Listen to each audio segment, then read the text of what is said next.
Ayan. Palagi din tong dumadaan sa FYP niyo. Ayan. So, ito yung glue-free eyelashes na nabili ko sa Dora Love. So, bali tatlo na yung kinuha ko. Ayan. And ang itatry ko ngayon is ito. Ayan. So, ito siya guys. Ayan. Matagal mo na itong magagamit kasi sobrang dami niya.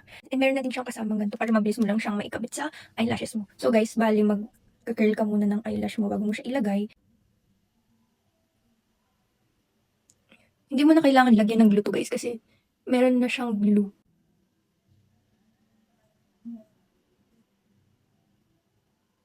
And kita nyo ba, sobrang natural lang niya tingnan. Meron, tsaka ito yung wala. Doon mahaba na talaga kasi yung eyelashes ko guys. Kaya kita nyo, wala kasi to. Pero para siyang meron. Pero ito yung meron, pero mukha siyang natural. So guys, feeling ko mas bagay sa akin tong makapal kasi mahaba na talaga yung eyelashes ko. And kita nyo ba, parang same lang sila nung nilagay ko. So kung gusto nyo ng super natural looking lang na eyelashes, so ito yung masasuggest ko sa inyo, yung maninipis lang. Kasi kita nyo, parang eyelashes ko lang talaga siya. Lalagay ko naman itong mas makapal sa kabila. So, ito yung mas makapal na version guys. Mas kitang-kita na to. Ayan. So guys, ito yung isa. Mas kita na siya kasi mas makapal.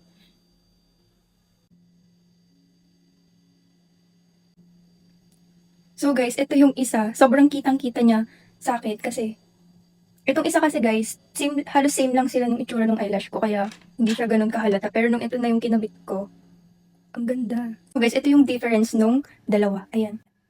Ito yung sa kabila, very natural lang niya. And kung gusto niyo naman ng pakak na pakak, so ito yung gusto niyo.